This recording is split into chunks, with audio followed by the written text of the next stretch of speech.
Hi అండి. ఎలా ఉన్నారు? నేనైతే చాలా బాగున్నా. ఈరోజు కర్రీ వచ్చేసి పెరుగు ఆనపకాయ. ఇదైతే చాలా టేస్టీగా ఉంటది. ఒకసారి ట్రై చేయండి. నేనైతే ఆనపకాయ అయితే కట్ చేసేసుకున్నా. ఈ సైజులో అయితే కట్ చేసుకున్నా. ఇందులో అయితే సాల్ట్ అయితే వేసానండి. సాల్ట్ మర్చిపోవద్దు. ఎందుకంటే ముక్కకు పట్టాలి కదా!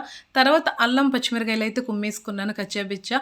పేస్ట్ లాగా అస్సలు అవ్వద్దు. ఇది గనక మీకు లేకపోతే మీరు చిన్న చిన్న పీసుల కింద కట్ చేసుకొని వేగించుకోవచ్చు. 3 విజిల్లు వచ్చేసినాయండి. అవి వచ్చేసిన తర్వాత నేనైతే పెరుగులో అయితే వేసేసుకున్నా. పెరుగులో వేసేసుకున్న తర్వాత బాండీ అయితే పెట్టాను. అందులో ఆయిల్ వేడెక్కిన తర్వాత అల్లం, పచ్చిమిర్చి నేనైతే కచ్చపిచ్చ కుమ్మిందైతే వేసేసుకొని వేగించేసుకున్నాను. దాని తర్వాత అది వేగిన తర్వాత జీలకర్ర, పచ్చెనపప్పు, మినపప్పు అయితే నేను ఆవాలు ఇవి అయితే వేసేసుకుని అవి కూడా అయితే వేగించేసుకున్నాను. తాలింపులు అయితే మనం ఏమైతే వేసుకోవాలో అవి వేసుకుంటే చాలు. కానీ ఎల్లుల్లిపాయ ఒకటే వేయలేదు నేను. ఇదైతే వేగిన తర్వాత కరివేపాకు అయితే వేసుకున్నాను. కరివేపాకు ఎంతో లేదు, ఇంట్లో అదే ఉందనేసి అదే వేసేసాను. తర్వాత ఎండుమిరగాయలు అయితే వేసేసుకున్నాను. ఎండుమిరగాయలు కూడా వేసిన తర్వాత బాగా అయితే వేగించుకున్నా.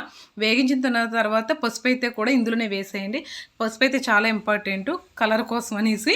అదైతే కలర్ అని కాదు, అది యాంటీబయాటిక్ చాలా మంచిది. నేనైతే ఎక్కువ వేసాను. అది అయిపోయినాక నేనైతే పెరుగులు అయితే వేసేసుకున్నా అండి. వేసేసుకున్న తర్వాత దానిపైన అయితే కొత్తిమీర అయితే జల్లాను. కొత్తిమీర కూడా కలిపేసాను.